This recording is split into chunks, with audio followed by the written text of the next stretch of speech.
Nos acercamos a quienes protagonizan el día a día más cerca de...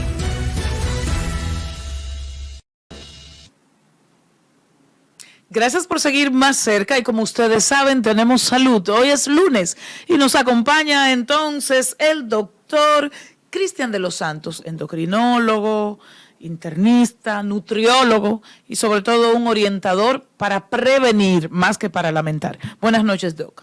Gracias, muchas gracias. Realmente es un placer para mí conectar con cada uno de los que nos siguen a través de las redes sociales, con ustedes, Hansel, y también hay unos jóvenes que están siempre pendientes de nosotros en estos programas. Diabetes, Doc, diabetes. ¿De diabetes vamos a hablar hoy? Sí, sería importante hablar de diabetes. ¿A la juventud le da diabetes, profesora? Sí, claro que sí, la diabetes no tiene distinción de personas. Y en estos tiempos menos porque diríamos que cada día más se ven personas con diabetes por el tema de la obesidad, las comidas saturadas, la poca actividad física que hace la gente. Ya tú estabas hablando hace un momento de los motoristas, pero ya hay motoristas en todas las esquinas, entonces la gente casi no camina. ¿Qué es un prediabético, doctor? Un prediabético es una persona que tiene factores de riesgo para desarrollar diabetes y la tasa de conversión de un prediabético a diabético puede andar alrededor de del 5 a 10% por año. O sea, cada año que se acumula, pues aumenta más el riesgo de ser diabético. Un prediabético es una persona que tiene herencia, un familiar de primer grado, padre, madre, hermanos.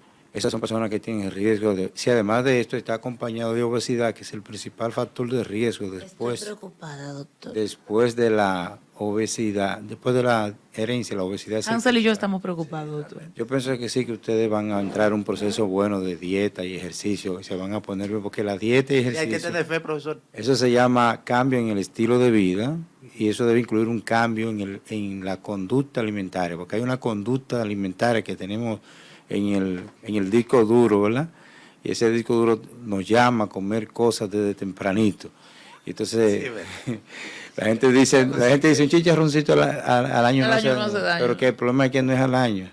Eso se hace semanal. Ni es un chicharroncito y tampoco. Si tú no cambias la ruta, Hansel, cada vez que tú pases por ahí te vas para comerte tu chicharroncito. Entonces ese es el problema. ¿Qué es un diabético entonces? ¿Cuándo yo paso de pre a diabético? Bueno, para completar la lista de los factores de riesgo de prediabetes, además de la herencia, la obesidad, están otros factores como haber tenido cálculo en la vesícula, ovarios poliquísticos, mujeres que han dado a luz un hijo de más de 9 libras. Toda mujer que ha tenido un hijo de más de 9 libras debe ponerse en atención para usar un tratamiento preventivo de la diabetes. Se puede lograr evitar, aunque tenga la herencia, aunque tenga los factores de riesgo, si usted modifica el estilo de vida, puede evitar eso. También están los problemas del colesterol, los triglicéridos, que son grasas que están en la sangre, la misma hipertensión arterial.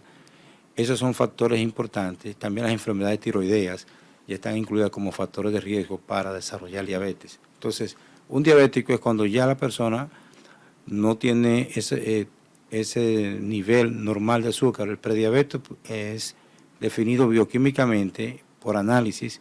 Diríamos que tiene una glicemia un poquito alta, pero no la tiene muy alta. Entonces lo normal es que esté en la sangre en ayunas de 60 a 100 y para decir diabetes más de 126. Si en 2 tomas, días diferentes, se le mide el azúcar y tiene 126 un día, 130 otro día, ya esa persona es diabética y en ese tiempo todavía no hay síntomas importantes.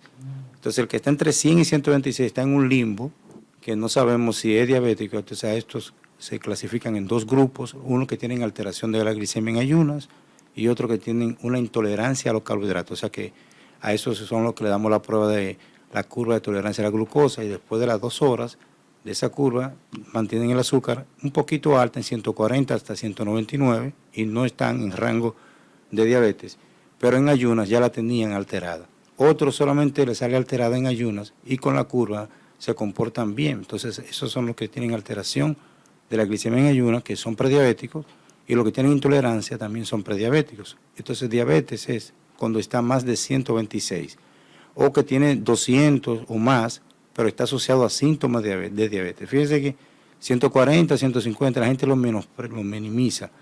Y entonces piensa que fue que se comió una yuca, que comió bizcocho en la noche anterior, que estaba en una fiesta, que se dio unas harturas. Busca justificarse, siempre. Sí, defendiéndose. Pero Hay que decir que la prueba de azúcar en ayuno es una fotografía instantánea de ese momento solamente. De ese día, que eso no hay que, la gente piensa, la tenía en 85, pero fue ese día. Eso no significa que era la noche entera, la semana entera, el mes entero. Que yo comí bizcocho la noche entera, quizás anoche la tenía más alta.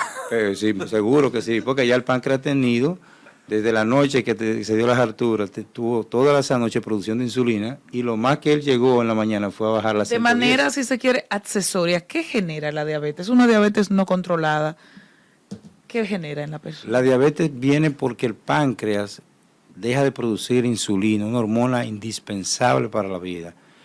Esa hormona, sin esa hormona no podemos vivir. Nosotros tenemos insulina en un órgano llamado páncreas, que cuando el azúcar nos llega a 80, 85 en la sangre, por cualquier razón que comimos o por otras situaciones, pues el páncreas empieza a bombear, a gotear insulina para controlar ese azúcar, pero en algunas personas el páncreas se enferma y deja de producir la insulina en la cantidad necesaria, o hay un fenómeno también de resistencia a la insulina que se ve en el paciente con obesidad, y hay un marcador cutáneo, unas áreas oscuras que le salen en el cuello, en las axilas, debajo de los senos, en el entrepiernas, que se llama acantosis nigricans, y eso dice que la persona tiene mucha insulina, pero es una insulina que no está actuando bien, es de mala calidad, no es efectiva, y el páncreas está esforzadamente produciendo insulina para vencer. Por la grasa, básicamente. Para vencer esa resistencia, sí. Hoy en día se habla de lo que es la lipotoxicidad, o sea, el daño tóxico que produce esa grasa, especialmente la grasa visceral. Y de hecho, cuando vemos un paciente que baja al menos baja el 10% de su peso, la grasa visceral se baja 30%. O sea que si una persona lo vemos, cuando veamos, por ejemplo, a Hansel que baja el 10% de su peso, la grasa visceral va a bajarle el 30%, y eso es un gran beneficio metabólico. Gracias, doctor Wow. Cristian de los Santos, nuestro doctor cuando va a poner en cintura. Sí. A ver. Por estas Seguro que sí. recomendaciones Que cobren la a nuestra consulta, radio doctora. audiencia. A nivel que Rosario más cerca.